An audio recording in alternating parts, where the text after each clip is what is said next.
Trump's reliance on economic success as a political shield now backfires as the economy shows signs of unexpected decline.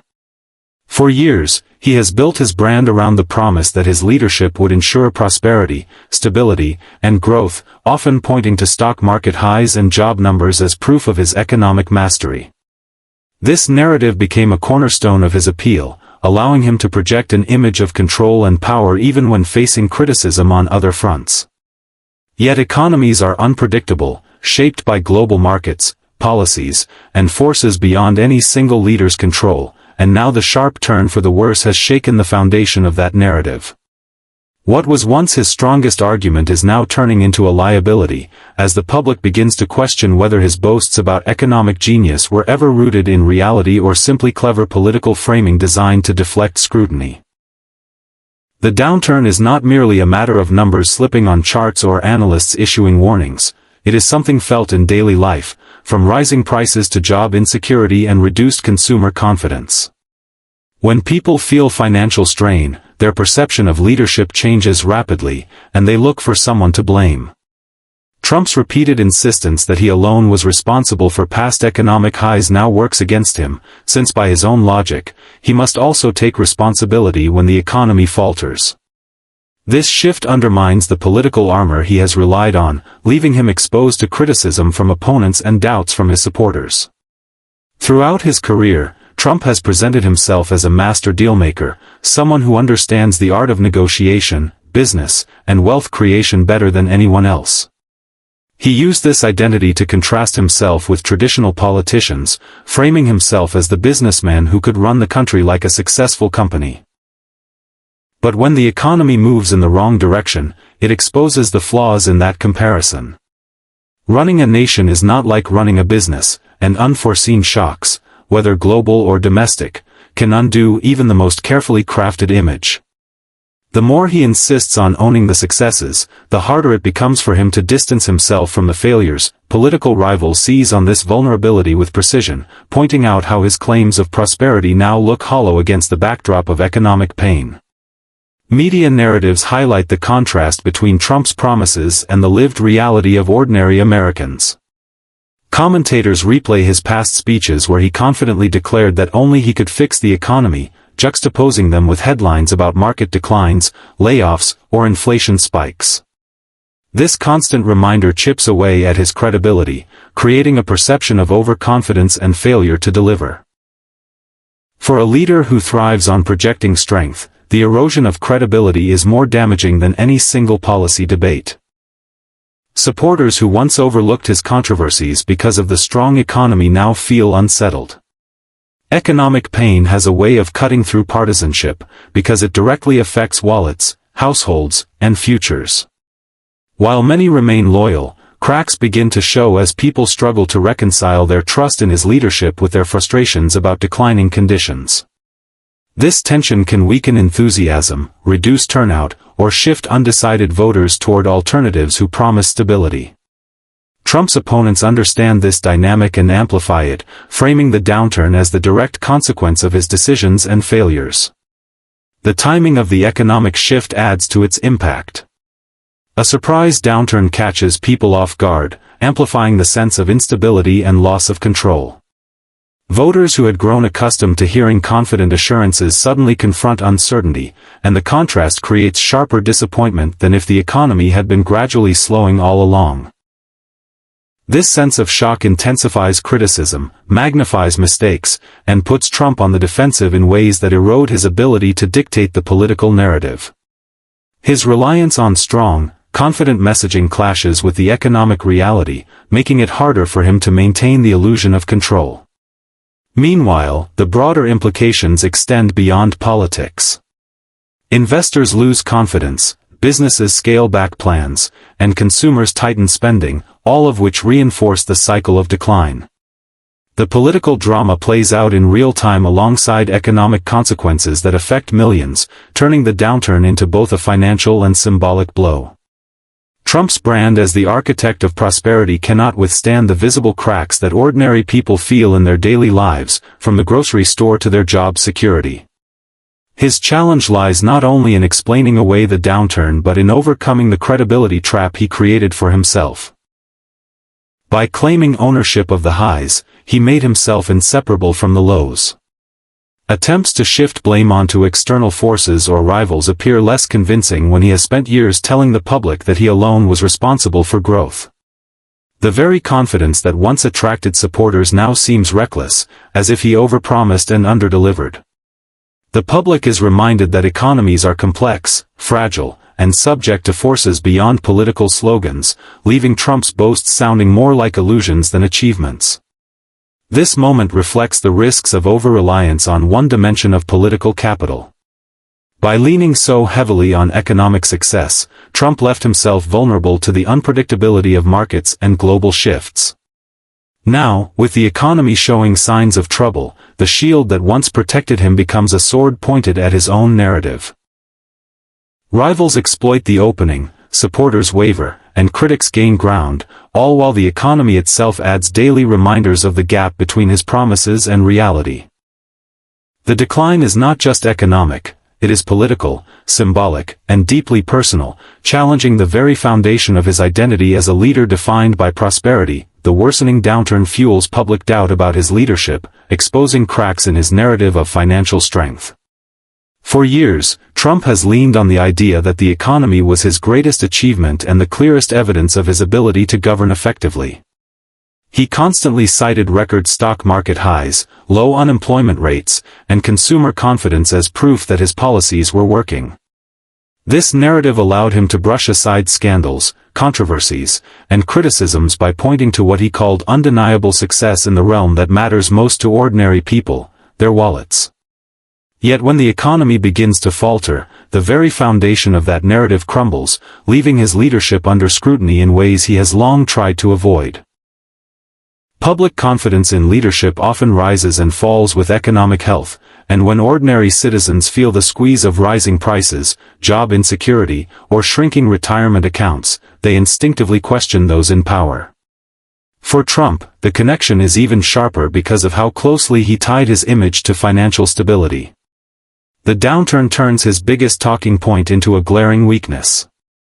People who once trusted his bold claims about economic mastery begin to wonder whether those claims were exaggerated or misplaced. The belief that he had a unique ability to deliver prosperity no longer carries weight in the face of lived economic hardship. The cracks in his narrative are magnified by the relentless coverage of the media and the attacks of political opponents. News outlets contrast his past declarations of unmatched financial strength with the stark reality of slowing growth and instability. Rivals remind the public of his boasts, replaying sound bites where he declared that only he could deliver prosperity, then pairing them with statistics showing decline. This constant juxtaposition reinforces doubt in his leadership and makes it harder for him to control the story. Even among supporters who once gave him the benefit of the doubt, questions begin to surface about whether he overpromised and failed to prepare for economic turbulence. Leadership, especially in times of uncertainty, is judged not only by results but by perception. Trump's style has always been built on confidence, bravado, and projecting strength. But in the face of a worsening downturn, the tone that once seemed commanding can appear dismissive or detached from reality. If people feel he minimizes their struggles or insists on victories they do not see, it creates a dangerous gap between rhetoric and experience. That gap erodes trust, and once trust begins to unravel, even loyal supporters may hesitate to believe future promises. The image of strength gives way to suspicion, and the certainty that once defined his leadership is replaced with doubt. The economic downturn also exposes weaknesses in the business persona that has long been central to his appeal. Trump has sold himself as the successful dealmaker, the businessman who could apply private sector principles to government. Yet when the economy falters, it reveals the limits of that persona. Running a nation's economy involves far more than striking deals or negotiating from a position of perceived dominance. It involves navigating global markets, unpredictable crises, and complex policy decisions. The downturn highlights that his brand of leadership may not be as effective as he claimed, and that his business-first identity does not automatically translate into economic stability. Critics take this opportunity to reframe his narrative, painting him as reckless, unprepared, or too focused on self-promotion rather than sound policy. They point to warning signs that may have been ignored, decisions that could have exacerbated the downturn, or missteps in handling emerging crises. This framing resonates more powerfully because it aligns with people's lived frustrations. When individuals feel their savings dwindling or their opportunities shrinking, they are more receptive to arguments that leadership has failed them. Trump's opponents capitalize on this opening, intensifying public doubt and reshaping how voters perceive his ability to manage crises. The psychological effect of a downturn is equally significant. People naturally compare their present circumstances to the promises they were given, and if the gap is too wide, disillusionment sets in. Trump's repeated assurances that prosperity was guaranteed under his leadership now serve as a reminder of what they do not have. Instead of feeling reassured, voters feel let down, and disappointment can quickly turn into anger. This emotional shift is crucial because it transforms doubt into action, whether that means withdrawing support, voicing criticism, or shifting loyalty to other leaders who appear more credible in the moment. The cracks in Trump's narrative of financial strength are not only about the economy itself but also about accountability. His insistence on personal credit for past successes means he cannot easily deflect responsibility when times turn bad. Attempts to blame external forces, global conditions, political rivals, or unforeseen crises, fall flat when compared with years of speeches where he claimed sole ownership of economic victories. By tying his image so tightly to financial success, he left himself vulnerable to being judged by financial setbacks. The public doubt grows not only from economic pain but also from the perception that he is unwilling or unable to accept responsibility. This doubt also weakens his influence within his own base and political circles. Allies who once praised him for delivering prosperity may begin to distance themselves or temper their support. They recognize that attaching themselves too closely to a leader under economic scrutiny can damage their own credibility. This quiet erosion of support adds to the sense of isolation, as Trump faces both external criticism and internal hesitations. The once solid narrative of financial strength is now riddled with contradictions, undermining the authority he once wielded so effectively. As the downturn deepens, the challenge for Trump is not only to address the economic realities but to restore faith in his leadership. Yet the very cracks that have emerged make that task increasingly difficult. Doubt is not easily reversed once it takes root, especially when it is reinforced daily by both lived experience and relentless reminders from opponents. The aura of invincibility he projected is compromised, and without that aura, his leadership appears less certain, less commanding, and more vulnerable than at any point before. The worsening downturn has thus done more than weaken the economy. It has punctured the carefully built image of Trump as the guardian of financial prosperity, leaving public doubt to grow louder with each passing day. Economic instability reshapes the political landscape, intensifying debates about accountability and future direction. When financial systems falter, it is not simply a matter of markets correcting or numbers shifting, it becomes a deeply political issue that influences how leaders are judged, how policies are framed, and how the public engages with questions of governance. For Trump, the sudden downturn transforms what was once his strongest political claim into a source of vulnerability, and this shift has ripple effects far beyond his own reputation. The instability forces voters, media, and political rivals to reconsider not just his leadership but the broader vision of the nation's economic future, turning the economy into the defining battleground of public discourse.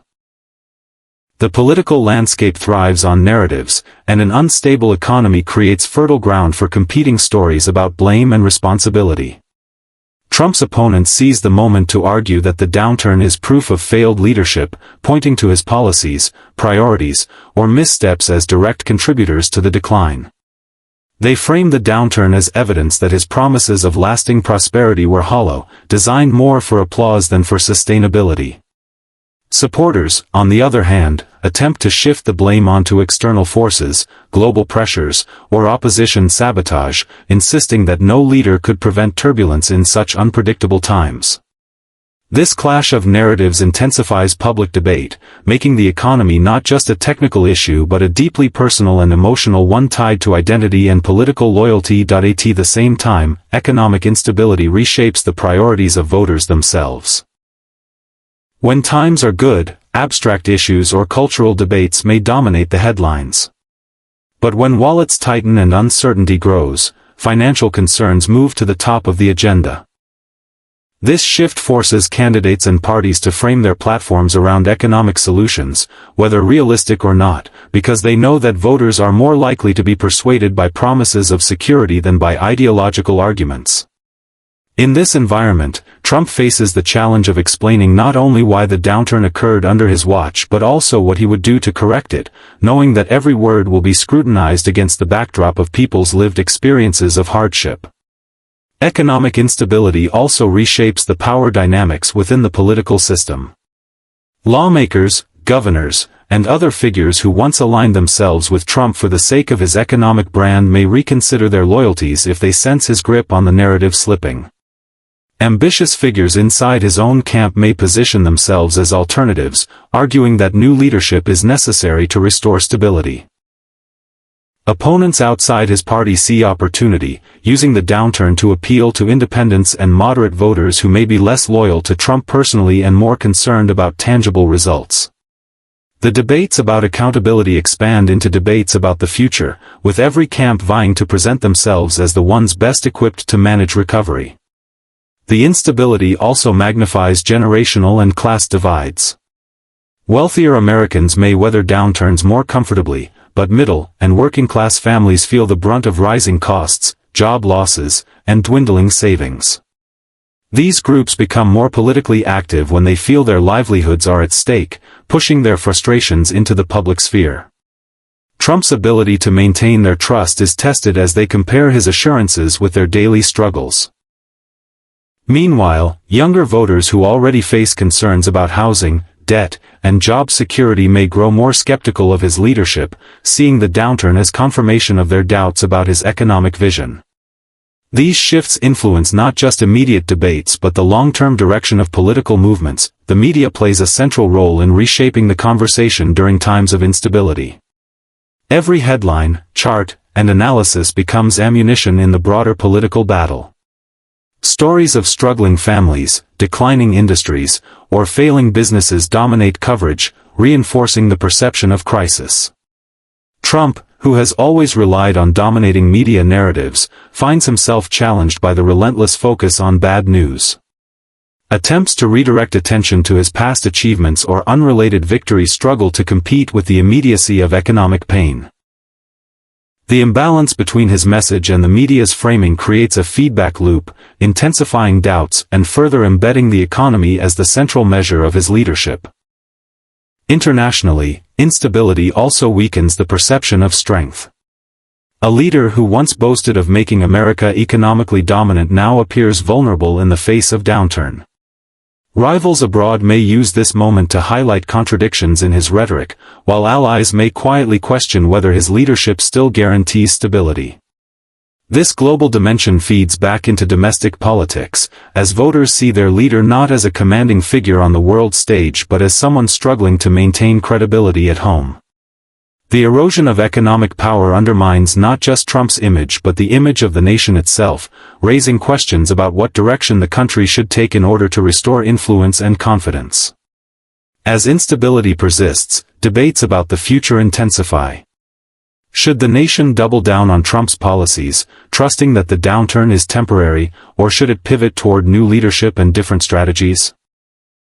These questions dominate political campaigns, town halls, and conversations in homes across the country.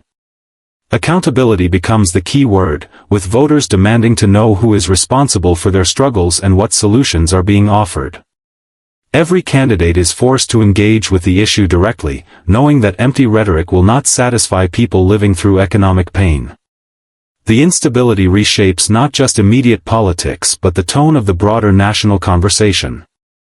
Cynicism grows as people lose faith in lofty promises that fail to materialize. Polarization deepens as opposing sides blame one another for the crisis. Hope becomes a contested commodity, with leaders competing to offer visions of recovery that resonate with people's deepest fears and aspirations.